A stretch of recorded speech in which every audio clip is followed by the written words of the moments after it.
Alright guys, I want to welcome you back to another episode of Muddy River Catfishing. Today I want to talk to you about log jams. I'm taking full advantage of the river being low so I can describe to you the habitat of the catfish and where they hide and where they make their nests and their homes and where they hang out just in general. So today I'm going to talk about log jams, and right now I've got, as you can see behind me here, a log jam. It's completely dried up. There's no water in it, but the structure around it, the dirt, the earth, is shaped to what it would look like if water was flowing through it.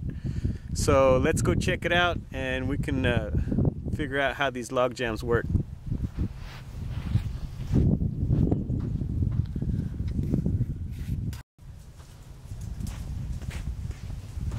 Alright, so we're just going to follow the flow of the current. As we're looking this way, the river comes around that bend and it just kind of flows through here. Flows along downstream like this. And then it hits the log jam. Right there. Now, right away we notice that the water carves out a nice hole right in front and along the side. So right away we know that that's the deep parts of this log jam, and then it kind of thins out there. Now what it also does is it deposits the sand behind it.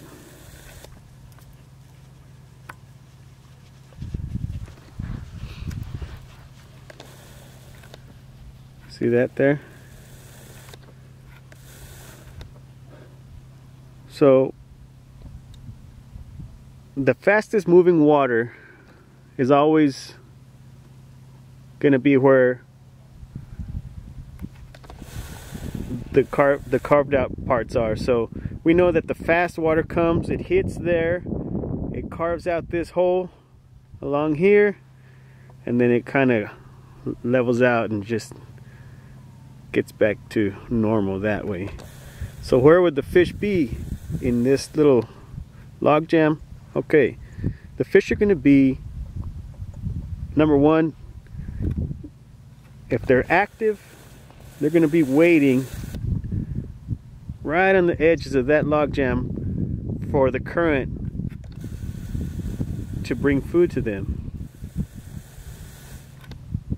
If they're inactive, they're going to be inside of there, hanging out in the branches, just relaxing.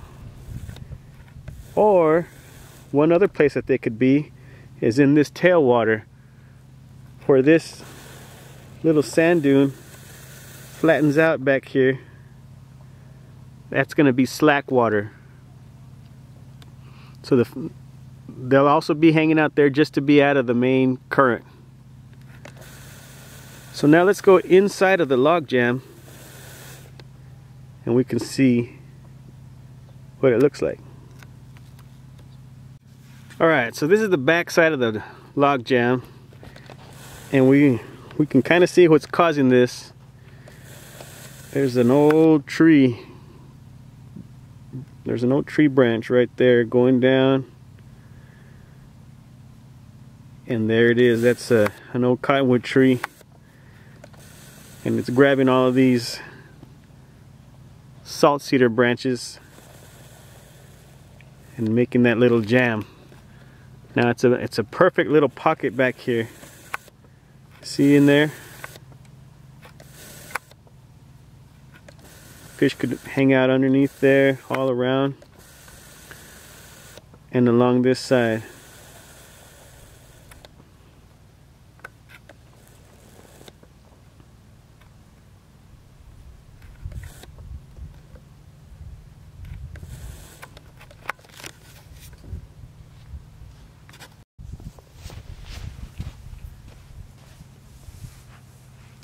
So if I was to fish this log jam, I'd probably start from the top and work my way back. That's normally how I fish a river. I always go as far up it as I can and drift my way back.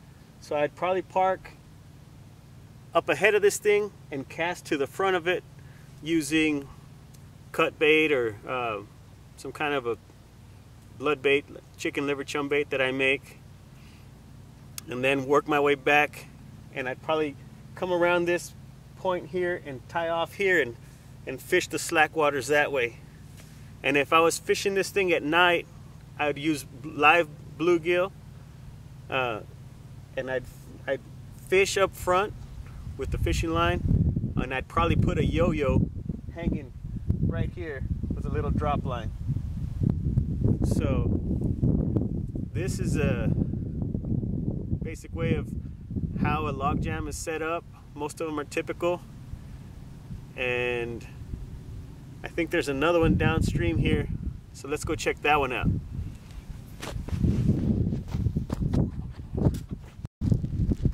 Alright, so there's another log jam over here, and this one's a lot more elaborate than that last one. That one was pretty simple. This one is it's a bigger tree that had fallen in, so let me show it to you.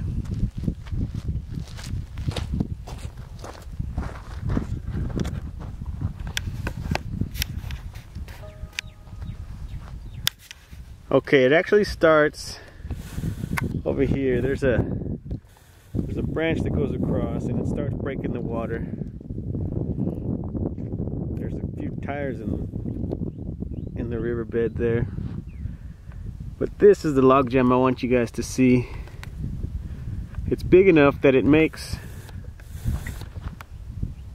well, how we talked about digging out because of the water being concentrated. See that wet dirt right there? That causes the channel to go around this log jam. So this one's actually 3 big logs that are falling down, laying across, all piled up with that salt cedar, and there's the root of that cottonwood tree. So let's get closer to this one and see what it's all about.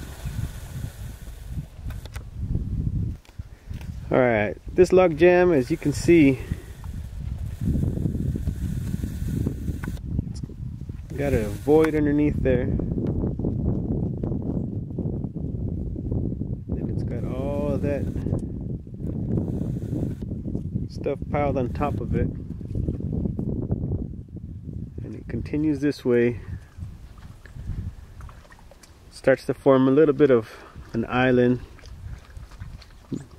Logs, bulrush, and salt cedars mixed with sand deposit, and then it ends where that stump is, and then the tailwaters would be out that way.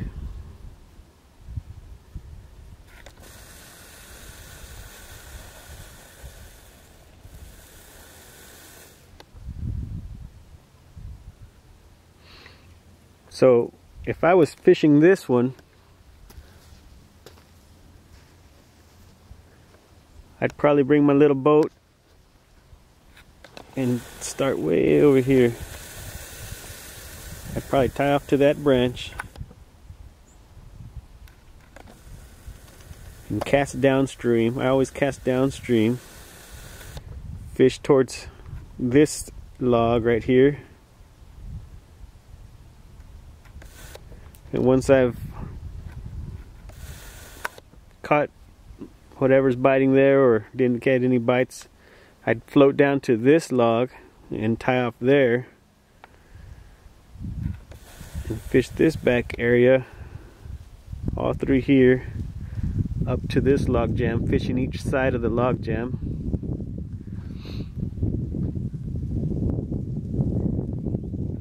And then ultimately tying off at the end over here and fishing the tailwaters out that way.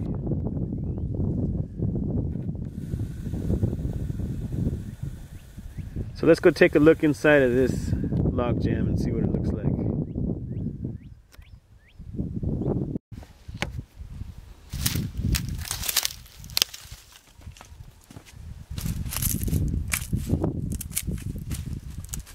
Alright, so this log jam is very similar to the last one in the sense that it has that void underneath where the fish can hang out. It has all the brush piled on top of it, breaking the water, making all of this area ideal for fish to hide in. And there's actually still water down there, not too much, but I'll take you in there so you can see it.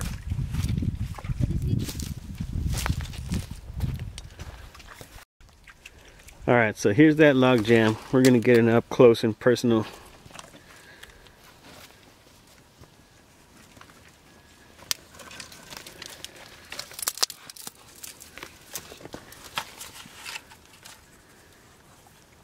It's a pretty good sized hole.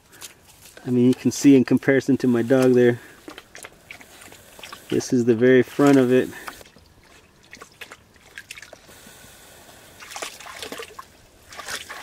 Got that log coming along the side, all the brush up on top, and then it's open on that end.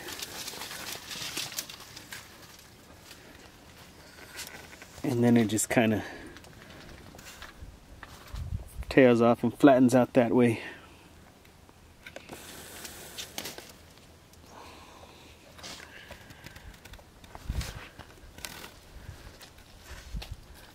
And that's where all those tailwaters would be, all that slack water. So this is actually a really good place to fish when the water's full in this river.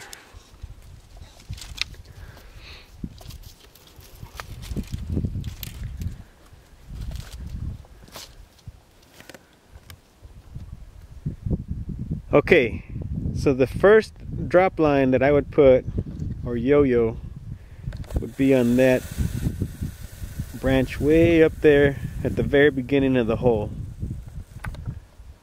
Right there. Then I'd come down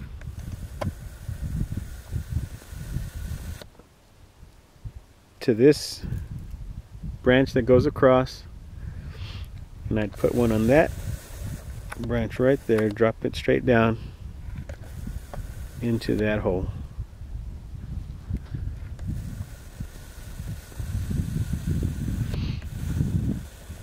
The next one that I would put, if the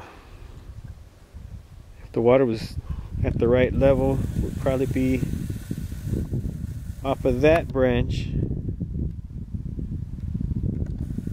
and down into the hole where those logs are.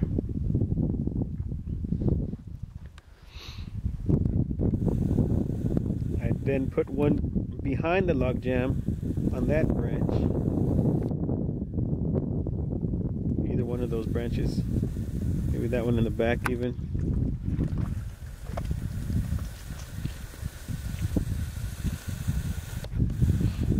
And the last one that I would put would be on the root stump right there.